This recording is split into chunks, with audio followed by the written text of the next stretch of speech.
మీ సంఘంలో ఉద్యమకారులు అనే పదం ఉంది. తెలంగాణ ఉద్యమం వచ్చిందే సింగరేణి కార్మికులు, ఆర్టీసీ కార్మికుల వల్ల.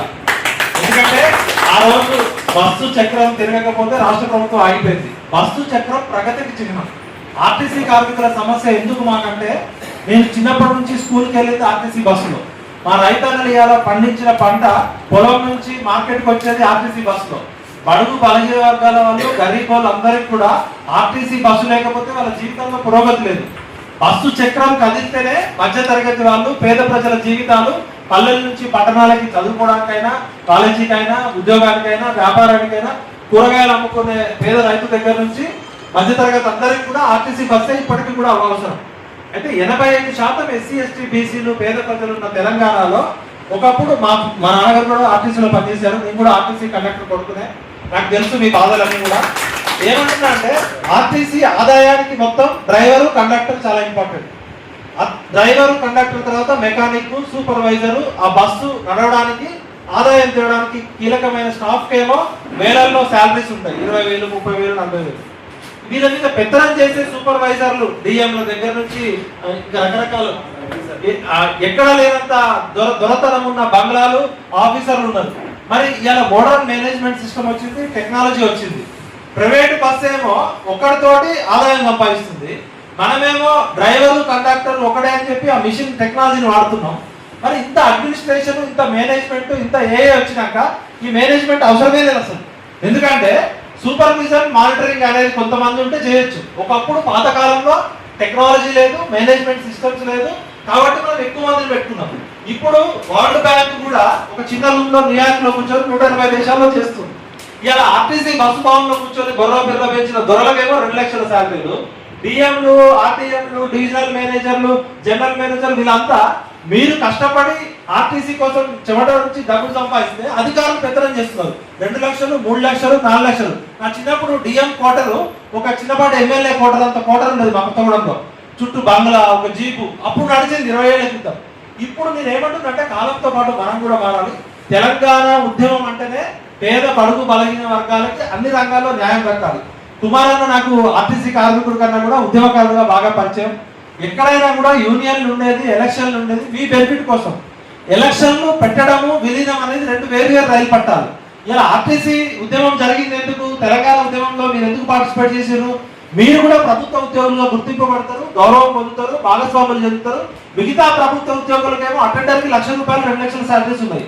కరెంట్ డిపార్ట్మెంట్ లో మా రిలేటివ్స్ ఉన్నారు, వాళ్ళు పనిచేసే 4వ తరగతి ఉద్యోగానికి కూడా 1,50,000, 2 లక్షల శాలరీస్ ఉన్నాయి. కానీ ఆర్టీసీ కార్మికులకి, కాంట్రాక్టర్లకి 16,000, 20,000, 30,000 జీతానికి పనిచేస్తున్నారు. ఒకే పనికి అత్యంత హార్డ్ వర్క్ చేసే డ్రైవర్ అన్నా, కండక్టర్ అన్నా, మెకానిక్ అన్నకేమో తక్కువ జీతము. ఏం పని చేయకుండా ఏసీ రూమ్ లో కూర్చునే వాళ్ళకి లక్షల జీతాలు. వేరే దేశంలో ఎక్కడైనా కూడా, నేను కెనడా కానీ అమెరికా కానీ పోయినప్పుడు డ్రైవర్ని ఏమంటారు తెలుసా? క్యాప్టెన్ అంటారు. ఆయన మెర్సిడెస్ బెంచ్ లెవెల్లో నడుపుతాడు, దిగంగానే సెల్యూట్ కొడతాడు. ఒక పైలట్ కి ఎంత గౌరవం ఉందో, ఎంత వేతనం ఉందో వేరే దేశాల్లో బస్సు నడిపే వాళ్ళకి అంతకన్నా ఎక్కువ గౌరవం ఉంది. ఎందుకంటే బస్సు యాక్సిడెంట్లు ఎక్కువ, ఫ్లైట్ యాక్సిడెంట్ తక్కువ రేషియో. అంటే అక్కడ జీవితాలని హార్డ్ వర్క్ చేసేటోళ్ళకేమో అత్యంత గౌరవము, అత్యంత వేతనం ఉంటే, ఇవాళ మొత్తం లక్షలాది మంది, కోట్లాది మంది ప్రజల జీవితాలని తరలించే మీ జీవితాలకి ఇవాళ కనీసం విలువలు లేకుండా తెలంగాణ ఉద్యమంలో మనం నష్టపోయాం. కేసీఆర్ గవర్నమెంట్ లో నష్టపోయాం. మళ్ళీ రేవంత్ రెడ్డి గారు గవర్నమెంట్ వచ్చింది. ఒకప్పుడు నేను మా నాన్నగారు ఆర్టీసీలో పనిచేసినప్పుడు 60,000 మంది, 50,000 మంది ఉండేటోళ్ళు అని చెప్పేవాళ్ళు. ఇప్పుడు అన్న అడిగితే 36,000 మంది చెప్తుంటాడు. అన్నం అడిగితే ఏంటి కథ, అసలు కథ ఏంటంటే ఆయన ఎవరు అశ్వత్థామరెడ్డి అట, ఇంకా వెంకన్న. వాళ్ళిద్దరికి ఎలక్షన్ కావాలట. ఎలక్షన్ గురించి ఎవడు ఆలోచిస్తాడు, విలీనం గురించి ఎవడు ఆలోచిస్తాడు అంటే, నేను విలీనం గురించి ఆలోచిస్తా ఒక కార్మికుడి శ్రేయస్సు. ఎందుకంటే విలీనం అయితే ఒక గవర్నమెంట్ ఉద్యోగులతో పొందే అన్ని రకాల గుర్తింపు వస్తుంది, గౌరవం వస్తుంది, అన్ని రకాల ఫెసిలిటీస్ వస్తాయి. ఎలక్షన్ లో ఏమైతుంది, ఓ అశ్వత్థామరెడ్డి ఒక తెలంగాణ వింటలో లీడర్ అవుతాడు, కలెక్షన్, సెలక్షన్, లీడర్షిప్ అవుతుంది. నా ఒక్కడి కోసం, కొంతమంది యూనియన్లలో, కొంతమంది నాయకుల కోసం ఎలక్షన్ పెట్టుకోండి, అది ఇంటర్నల్. బట్ విలీనం ఫస్టా, ఎలక్షన్ ఫస్టా? విలీనం కోసమే కదా ఉద్యమం జరిగింది. తెలంగాణ రాష్ట్రం వస్తే తెలంగాణలో బస్సు చక్ర పయ్య తిరగదు, తెలంగాణ బంద్ పెట్టింది మీరు, మీకు గౌరవము, గుర్తింపు వచ్చింది. కేసీఆర్ చేసిన నేతృత్వం వల్ల ఎంతమంది చనిపోయారు? 36 మంది చనిపోయారు. అసలు నాగరిక సమాజంలో ఈజిప్ట్ లాంటి దేశాల్లో ఒక టమాటాల అబ్బాయి మీద పోలీసులు దాడి చేస్తే చనిపోతే జాస్మిన్ రెవల్యూషన్ వచ్చి నియంతృత్వ ప్రభుత్వాలే పడిపోయింది. 36 మంది ఆర్టీసీ కార్మికులు చనిపోవడం అంటే తెలంగాణ వచ్చినాక మన రాష్ట్రంలో మన పాలనలో అది సిగ్గుచేటు నిజంగా. ఎందుకంటే తెలంగాణ సమాజానికే సిగ్గుచేటు. ఏ కార్మికులు, ఏ సింగరేణి కార్మికుల శ్రమతో అయితే, త్యాగంతో అయితే తెలంగాణ వచ్చిందో 36 మంది మీ కార్మికులు కోల్పోవడం అంటే మీ అందరం సిగ్గుపడాలి. ఎందుకంటే పౌర సమాజం యొక్క బాధ్యత. మీ కష్టం కాదు, మీరు జన జీవితాన్ని ప్రభావితం చేస్తున్నారు. ఇలా మీరు లేకపోతే ప్రజల జీవితాలు అస్తవ్యస్తం అయితే బంజారాయిల్స్ లో ఉన్నాడో లేకపోతే వాళ్ళు కారులో వెళ్తారు. కానీ పేద ప్రజలకి నిత్యం సేవలు అందిస్తున్న ఆర్టీసీ కార్మికులని కనీసం మానవత్వం లేకుండా ఒక వెట్టి చాకిరీ చేయించుకుంటున్నారు. ఇలా కాంట్రాక్ట్ ఉద్యోగులు వచ్చిర్రు, బాండెడ్ లేబర్ లాగా చేయించుకుంటున్నారు. అమ్మాయిలు డ్రైవర్ కండక్టర్లను అయితే డ్యూటీ 8 గంటలు అయితే వాళ్ళు పోయేసరికి 11-12 అవుతుంది. నేను ఒకటే చెప్తున్నా రేవంత్ రెడ్డి ప్రభుత్వానికి, అన్న మీరు ఐఎన్టీసీ జక్కుల మల్లేశం అన్న, ఆయన కాంగ్రెస్ పార్టీ తరఫున కాకుండా ఉదయం ఉన్న ఒక కార్మిక నేతగా మాట్లాడిండు. ఇమీడియట్ గా అన్న తొడపాశం పెడితేనే మాటలు వింటారు, మంత్రాలకి చింతకాయలు కారు. రాజకీయ నాయకులు ఎవరున్నా, నేను రేవంత్ రెడ్డి ప్లేస్ లో ఉన్నా, కేసీఆర్ ప్లేస్ లో ఉన్నా, ఓట్లు, సీట్లు, నోట్లు. దేశంలో ప్రజాస్వామ్యం ప్రజాకీయం కాదు. రాజకీయం ఎప్పుడైతే వచ్చిందో రాజుల కాలంలో రాజకీయం అంటే కుర్చీ కాపాడుకోవడానికి చేసే కుట్రలు, కుతంత్రాలు, మంత్రం, తంత్రం, యంత్రం. ప్రజాస్వామ్యంలో మనకి జరగాల్సింది ప్రజాకీయం. కాబట్టి ఇక్కడున్న మీరందరూ కూడా మీరు కమ్యూనికేషన్ స్ట్రాటజీ మార్చాలి. ఇప్పుడు ఏదైతే మా రుచిత్, మా విజయ్, మా తెలంగాణ శ్యామ్ చెప్పినట్టు మీరు ప్రభుత్వానికి ఎలాంటి మెసేజ్ పంపిస్తున్నారు? మీరు ఇండివిజువల్ గా ఒక కార్మికులుగా మీకుండే భయాలు ఉంటాయి, మీకుండే పరిమితులు ఉంటాయి. కానీ మీ పిల్లలతోటి మీరు అందరూ కూడా సోషల్ మీడియాను వాడుకోండి. ఇక్కడ ఉన్న 100 మంది 150 మంది మీకు నిజంగా మనసు ఉంటే మీరు ఒక్కొక్కరు 2 నిమిషాలు వీడియో చేసి నాకు పంపించండి. మొత్తం దేశంలో ఉన్న అన్ని ఛానల్స్ కి మీ వాయిస్ వెళ్ళేటట్టు చేస్తాను. ఇలా రాజకీయ నాయకులు పవర్ఫుల్ కాదు, ముఖ్యమంత్రులు పవర్ఫుల్ కాదు, మంత్రులు పవర్ఫుల్ కాదు, యూత్ పవర్ఫుల్. ఏ దేశంలో అయితే యువత జాగరూకతతో ఉంటుందో ఆ దేశంలో అన్యాయము, అక్రమాలు జరగవు. ఇప్పుడే పొద్దున మా విజయ్, రుచిత్ దాదాపు 5,000 మంది యువతని పిలిస్తే బీబీసీ కూడా లైవ్ పెట్టాల్సిన పరిస్థితి ఏర్పడింది. సోషల్ మీడియా మీ చేతిలో ఉంది, మొబైల్ మీ చేతిలో ఉంది. మీరు న్యాయం, ధర్మం, చట్టబద్ధత అనుకున్నది ఎవరిని వ్యక్తిగత దూషణలకు చేయకుండా మీకు జరిగిన అన్యాయం గురించి ఒక కొవ్వొత్తు అయితే ఉప్పు నూపుతుంది, 10 కొవ్వొత్తులు అయితే నీళ్ళు పోస్తుంది. ఒక 36,000 కొవ్వొత్తులు ఒకటేసారి మాట్లాడితే అది జనం కలిస్తే ప్రపంచం అవుతుంది. సోషల్ మీడియాను వాడుకోండి. మీకు కావాలంటే మేము ఒక సాఫ్ట్వేర్ తోటి మాట్లాడి యాప్ తయారు చేస్తాం. మీరు ఎవరిని వ్యక్తిగతంగా తిట్టాల్సిన అవసరం లేదు, ఏ నాయకుడిని వ్యక్తిగతంగా దూషించాల్సిన అవసరం లేదు. మీకు జరుగుతున్న అన్యాయం ఏంటి ప్రజలకు తెలియజేయండి. ఎప్పుడైతే మీకు జరుగుతున్న అన్యాయం పౌర సమాజానికి తెలుస్తుందో మీ తరపున మేము కొట్లాడతాం. మీ తరపున మీరు కొట్లాడాలంటే మీ మీద కేసులు పెడతారు, మిమ్మల్ని ఇబ్బంది పెడతారు. మీరు అక్కడ బానిస బతుకులాగా బతుకుతున్నారు. పేరుకి యాజమాన్యం ఇవన్నీ చెప్తున్నాయి కానీ మానవ హక్కులు లేవు, కార్మిక హక్కులు లేవు. కనీసం వేరే దేశాల్లో ఒక కుక్క పిల్లకో, ఒక ఎలుక పిల్లకో అన్యాయం జరిగితే అక్కడ ఉద్యమాలు జరుగుతాయి. ఇక్కడ మనిషి ప్రాణానికి కూడా విలువలేదు. కాబట్టి ఆర్టీసీ కార్మికులారా, మీరు కమ్యూనికేషన్ స్ట్రాటజీ ఏం మాట్లాడకూడదు అనేది ఇంపార్టెంట్, ఏం మాట్లాడాలనేది కాదు. ప్రతి దగ్గర కూడా కమ్యూనికేషన్ అనేది చాలా ఇంపార్టెంట్. ముఖ్యమంత్రులు, మంత్రులు అనేది చాలా బలహీనం ఇప్పుడున్న నాలెడ్జీ సొసైటీలో. నాలెడ్జీని ఎట్లా షేర్ చేస్తారు అనేది ఇంపార్టెంట్. రేవంత్ రెడ్డి మీకు ఎందుకు భయపడతాడు? రేవంత్ రెడ్డి మీ ఓట్ల కన్నా భయపడతాడు. కేసీఆర్ మీకు ఎందుకు భయపడతాడు? సమాజంలో వాడు ఇజ్జత్ తీస్తామంటే భయపడతాడు. ఇజ్జత్ ఎట్లా తీయాలి?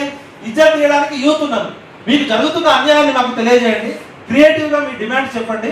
మీ తరపున 5 లక్షల మంది యూత్ మాట్లాడిన ఒక్క రోజు ఇండియా మొత్తం ట్రెండ్ అవుతుంది. ఇప్పుడు రేవంత్ రెడ్డి చేయకపోతే రాహుల్ గాంధీకి ట్వీట్ పెడతాం, రాహుల్ గాంధీ కాదు సోనియా గాంధీకి పెడతాం, సోనియా గాంధీ కాదు ప్రియాంక గాంధీకి పెడతాం. మీకు ఇంకా అన్యాయం జరిగితే డైరెక్ట్ సుప్రీంకోర్టు జడ్జిగా 1 లక్ష ట్విట్టర్ మెసేజ్లు పెట్టచ్చు. కాబట్టి ఇలా knowledge based society, technology based society. ఎవ్వడు కాదు. ఎవ్వడికైనా రాజకీయ నాయకులు తెల్ల చొక్కాలు, తెల్ల పాయింట్ వేసుకుంటారు, లోపలంతా నలుపే. ఎవడైనా ఇజ్జత్ పోతుందంటే భయపడతారు. ఒకప్పుడు రైతుల ఉద్యమం గురించి పంజాబ్ లో యూనివర్సిటీ పిల్లలు ఏం చేశారంటే రైతు వ్యతిరేక శక్తి అని ఒక ఫోటో పెట్టి ఉరికి ఉమ్మేసే ఉద్యమం వేసేది. చిన్నపిల్లలతో ఉరికి ఉచ్చబోసే ఉద్యమం చేసేది. దెబ్బకి సెంట్రల్ ఐబీ వాళ్ళకి ఫోన్ వెళ్ళింది, మీ ఇజ్జత్ మొత్తం పోతుంది, మేము ప్రపంచం అంతా తిరుగుతున్నాం, ఇక్కడ రైతుల పిల్లలు మీద ఉచ్చబోస్తున్నారు. ఎప్పుడు మీ ఆర్టీసీ ఉద్యమం అప్పుడు కూడా మేము చేసినాం సత్తుపల్లిలో, కొత్తగూడెంలో. ఇప్పుడు 52 రోజులు కోనార్కు లాగా కేసీఆర్ నేను ఎప్పుడు అయ్యకి ఇదేది లేదు సస్తే రావనంటే ఆ కల్వకుంట్ల కుటుంబం దగ్గర శౌచాలయాల దగ్గర కేసీఆర్ శౌచాలయం, కవిత శౌచాలయం, కేటీఆర్ శౌచాలయం అని పెట్టి ఒక వీడియో తీసి పంపించాం. కేశవరావు చూపించాం. అయ్యా ఆల్రెడీ నీ ఫోటో కూడా పెడతారట, మరి చర్చలకు పోతావా లేదా? రాజకీయ నాయకులు ఎప్పుడు కూడా ఓట్ల కోసం మన దగ్గరకు వస్తారు. ఓట్లు వేసుకున్నాక వాళ్ళు చక్రవర్తులాగా, రాజులాగా బిహేవ్ చేస్తారు. ఇప్పుడున్న సోషల్ మీడియా నెరేటివ్ లో వాళ్ళ ఇజ్జత్ తీస్తేనే మాట్లాడతారు. వాళ్ళకి ఎట్లాగూ బయట ప్రజల్లో పెద్ద నాయకులుగా చలామణి అవుతారు. వాడి పరువు ఎక్కడ పోతుంది? వాడి తప్పును పట్టుకోవాలి. రాజ్యాంగబద్ధంగా, చట్టబద్ధంగా, న్యాయబద్ధంగా వాళ్ళని వ్యక్తిగత దూషణ చేయకుండా మీ సమస్యని సమాజానికి చెబుతూ ఆ అశ్వత్థామరెడ్డికి ఆయన యూనియన్ లీడర్ అయితే మీకేమైనా వస్తుందా? ఇప్పుడు మా కుమార్ అనే యూనియన్ లీడర్ అయితే అన్న బొర్ర పిల్లలు కార్లో తిరుగుతాడు, కానీ కండక్టర్ అయితే కష్టపడాలి కదా. నేను యూనియన్ లీడర్ అయితే ఏమో ఏసీ రూమ్ లో కూర్చుంటా, కండక్టర్ పనికి పోకుండా పైరవి చేస్తా. కానీ కార్మికుల కష్టాల కోసం విలీనాన్ని ఎందుకు ఆపుతున్నారు? విలీనం అనేది మీ హక్కు కదా. తెలంగాణ రాష్ట్రంలో పక్కన ఉన్న ఆంధ్రప్రదేశ్ లో విలీనం అయిపోయింది కదా. కాబట్టి విలీనం కోసం అన్న అందరం కలిసి పాజిటివ్ గా ప్రతిసారి అన్న అన్నట్టు ముఖ్యమంత్రులకు కూడా ఇప్పుడు చెప్పేటోడు మనోడై ఉండాలి, పట్టించేటోడు మనోడై ఉండాలి. పట్టించేటోడు చెప్పేటోడు బ్రోకర్ లోపల జోకర్ అయితే వాళ్ళకు కూడా రాంగ్ పోతుంది. అన్న మీరు మాట్లాడింది నాకు నచ్చింది, మీరే ఇనిషియేటివ్ తీసుకోండి, తెలంగాణ పౌర సమాజం నుంచి మేము వస్తాం, ఖచ్చితంగా ఈ సమస్యకి పరిష్కారం ఉంటుంది.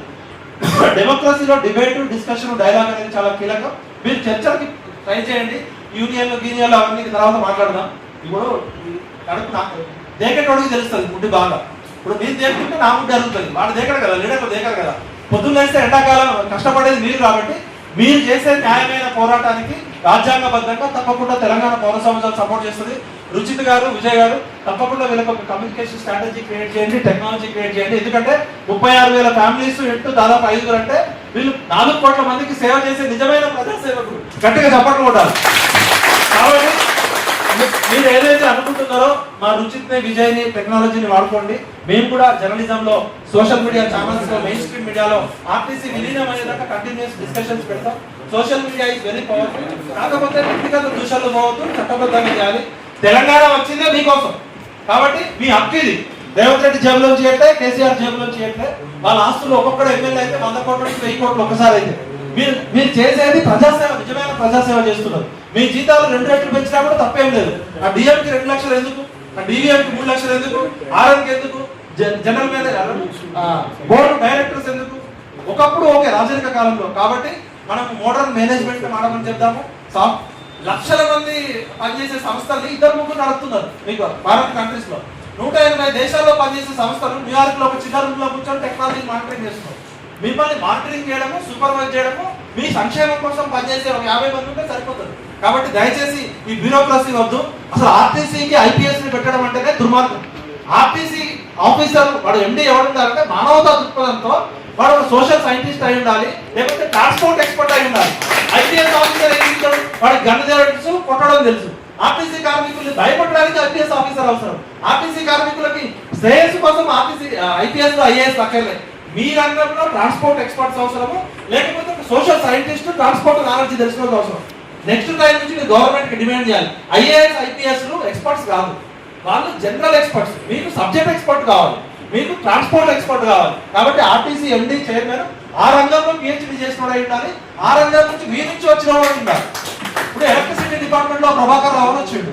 కేసీఆర్ ఏం చేసిండు? ప్రభాకర్ రావు అకౌంటెంట్ గా పనిచేసి ఎండీ దాకా పోయినప్పుడు మీ దానిలో నుంచి మీ శ్రమ తెలిసినప్పుడు మీకు ఎండీ అయితే, మీకు చైర్మన్ అయితే అప్పుడు మీ కష్టాలు తెలుస్తాయి. ఇది ఇమీడియట్ డిమాండ్ తీసుకున్నాక ఈ ఐఏఎస్, ఐపీఎస్ ట్రాన్స్పోర్ట్ ఎక్స్పర్ట్స్ కాదు, వాళ్ళ నాలెడ్జ్ వేరు. అడ్మినిస్ట్రేషన్ మీకు కావాల్సింది మీ హృదయం తెలిసినోడు, మీ కష్టం తెలిసినోడు, మీ గోస తెలిసినోడు. కాబట్టి మనం ఖచ్చితంగా ఇది కూడా మారుదాం. కలిస్తే నిలుస్తాం, నిలిస్తే గెలుస్తాం. విడిపోతే పడిపోతాం, పడిపోతే ఓడిపోతాం.